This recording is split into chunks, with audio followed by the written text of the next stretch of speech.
সকাল সকাল উঠেই কাজবাজ শুরু করে দিয়েছি। তোমাদের তো ইন্ট্রোটাই দেওয়া হয়নি। হ্যালো বন্ধুরা, কেমন আছো তোমরা সবাই? আশা করছি সবাই খুব ভালো আছো। আমিও খুব ভালো আছি। নতুন একটা ভিডিওতে তোমাদের অনেক অনেক ওয়েলকাম। সকাল সকাল উঠে মেয়েদের যা কাজবাজ থাকে, ঘরের দুয়ারে জল দেওয়া, তারপর বাসি ঘর দুয়ার উঠোন সব ঝাড় দেওয়া, তো আমিও আগেই রান্নাঘরটা ঝাড় দিয়ে নিচ্ছি। তারপরে বড় ঘরটা গিয়ে ঝাড় দেবো, কারণ ছেলে ঘুমাচ্ছে। ছেলে ওঠার আগে গিয়ে আমার কাজবাজগুলো সব শেষ করতে হবে। আর ওখানে গিয়ে ওই বড় ঘরে গিয়ে যদি কোনো আওয়াজ হয় তো ছেলে উঠে যেতে পারে, এই জন্য আগে রান্নাঘরটা ভালো করে ঝাড় দিয়ে নিচ্ছিলাম। আজকে আমার মা থাকতেও নেই। শ্বশুরবাড়িতে গিয়ে মা না থাকলে সেটা একটা আলাদা বিষয়, কিন্তু বাবার বাড়িতে এসে যদি মা কাছে না থাকে, সেটা যাদের মা কাছে থাকে না তারাই বুঝতে পারে। আমার মা আমাদের ছেড়ে কোথায় গেছে সেটাও আজকে তোমাদের সাথে শেয়ার করব, এই জন্য পুরো ভিডিওটা দেখতে থাকো। তোমাদের সাথে কথা বলতে বলতে আমার রান্নাঘরটা সব পুরো ঝাড় দেওয়া হয়ে গেছে। তো ভাবলাম রান্নাঘরের কাজবাজ আগে সব মিটিয়ে নিই। তো এই জন্য এখানে থালা বাসনগুলো কালকে রাত্রে থালা বাসনগুলো ধুয়ে নিচ্ছিলাম। খুব আস্তে আস্তে থালা বাসনগুলো মাজছিলাম, যে ধুমধাম আওয়াজে আবার ছেলের যদি ঘুম ভেঙে যায় তাহলে এসে আমাকে আর কাজ করতে দেবে না, খুব জ্বালাতন করবে। আর বাড়িতেও কেউ নেই যে একটু উঠে গেলে একটু সামলাবে বা একটু ধরে দেবে, তো আমার একা একাই করতে হবে। এই জন্য তাড়াতাড়ি করে থালা বাসন এখানে মেজে নিচ্ছিলাম। আর এখানে মোনার বোতলটাও কথা মনে পড়লো হট করে, তারপরে এটাও এনে ধুয়ে নিলাম সুন্দর পরিষ্কার করে। এরপরে এই বোতলটাকে আবার গরম জলে ফোটাতে হবে, তারপরে এর ভিতরে জল ভরবো। তো দেখো, দেখতে দেখতে আমার সব থালা বাসনগুলো মাজা হয়ে গেল, আর এখানে পরিষ্কার করে ধুয়ে নিলাম। এবার চলে এলাম বড় ঘরে। বড় ঘরটা ঝাড় দিয়ে নেব। ছেলে এখনও ঘুমাচ্ছে, দেখতে পাচ্ছ মশারি টাঙানো।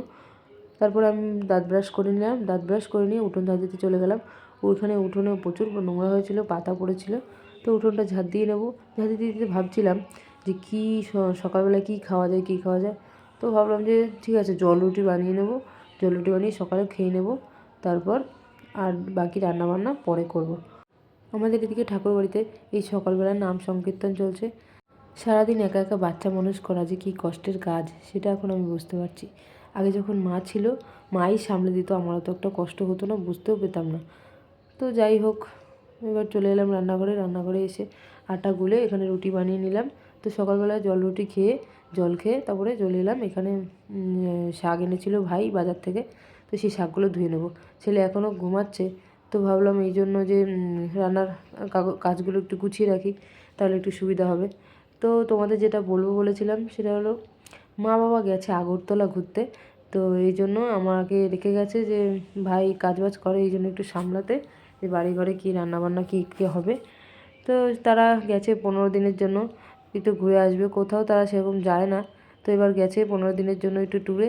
তো আমি বললাম ঠিক আছে, কোনো অসুবিধা নেই, একাই একটু সামলে নেব। মা তো এখানে থাকলে মাই সামলে দেয়, তো একটু কষ্ট হবে, তো কিছু করার নেই।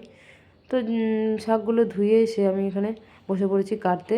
তো এখানে বেছে নিচ্ছিলাম, শাকের মধ্যে পচা পচা পাতা ছিল, এই জন্য শাকগুলো বেছে সুন্দর করে কেটে নিলাম। আজ রান্না করেছিলাম শাক, আর ভাবছিলাম যে যদি কোনো লোক মাছ নিয়ে আসে তাহলে তার থেকে মাছ রেখে দেবো, মাছ দিয়ে কিছু একটা করে নেব, তাহলে আমাদের হয়ে যাবে, কোনো অসুবিধা হবে না। তো এখানে পালং শাকগুলো কেটে নেওয়ার পর আমি রান্নাও বসিয়ে দিয়েছি।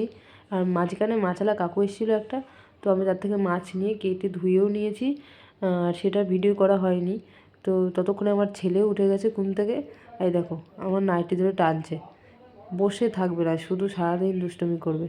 তো এই যে এখানে পোনা মাছ এনেছিলো, তো সেটা ভাজা করেছিলাম, আর করেছিলাম পালং শাক, আর হচ্ছে সোয়াবিন দিয়ে আলু দিয়ে তরকারি।